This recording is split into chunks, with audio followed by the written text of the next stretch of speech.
All right, last objective of topic one. We've talked about population distribution, the factors that influence that, population density, and how to calculate that.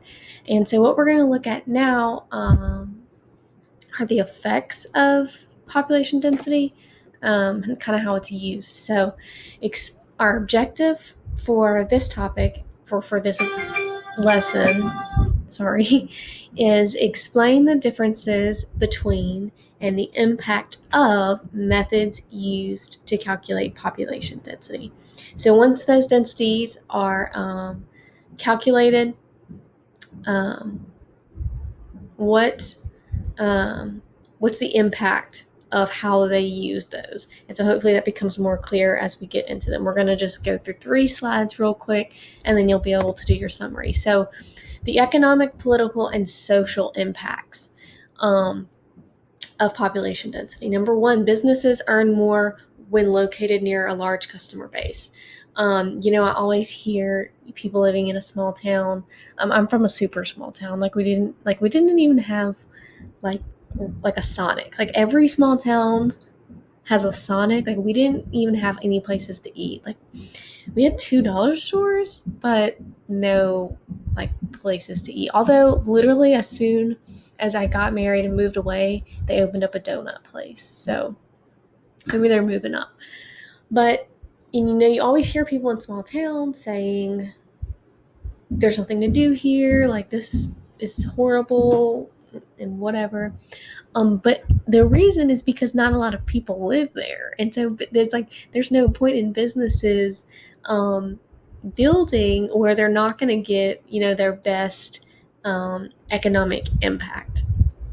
So that's, people look at population density to figure out where they're going to put their businesses. Manufacturing plants are close to a large labor force.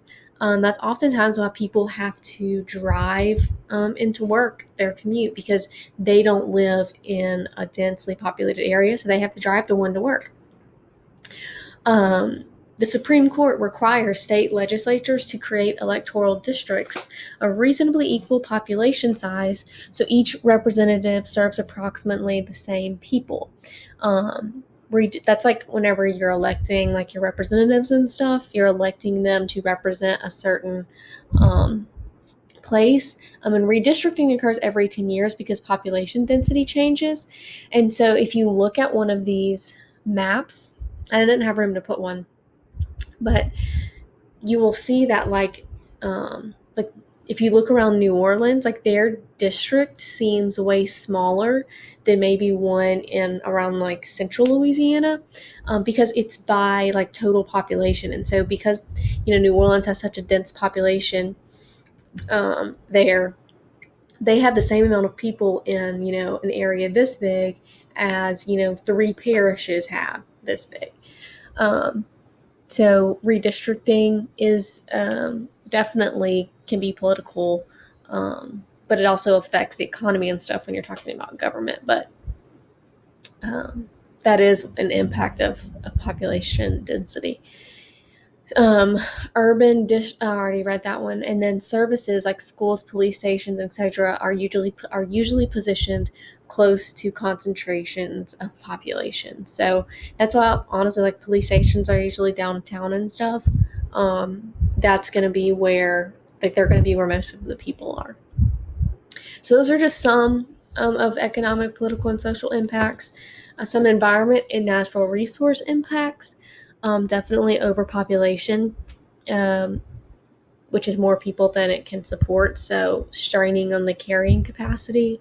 Higher population density creates a strain on the environment, like we just mentioned. And then pollution and depletion of resources. Many lakes and rivers no longer provide drinkable water and must be piped in around the world just because the not just like the arithmetic population density, but the physiological population density is so high that there's literally not enough resources to sustain a population. So they literally have to import water. That's mind-boggling to me that some places don't even have enough fresh water for their citizens. And then some infrastructure and urban services impacts. Urban just means city, so you're going to want to keep that in mind for this course. Types of housing often depends on population density of an area. So, like centers of big cities usually contain apartments and condos because their population is so dense and they have to fit like a certain amount of people in this one tiny area, so they build up. Okay, whereas like less dense suburbs or rural areas have single family homes. Like they can build single family homes and build out, while densely populated cities have to build up because they're working with the same amount of area, but they have way more people. But some benefits of like densely populated cities, like providing services is more cost effective. However, if those services get cut off for some reason, or they break, or they get contaminated, um, it affects way more people. Like disease spreads quickly and is hard to manage.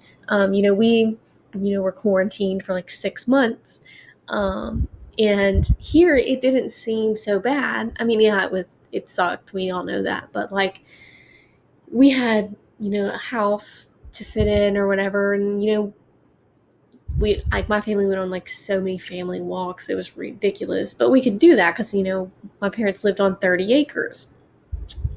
But quarantining in like New York City and stuff, these people were literally stuck in like this a single room apartment because they had nowhere else to go because the population was so dense and they could not get close to anyone else.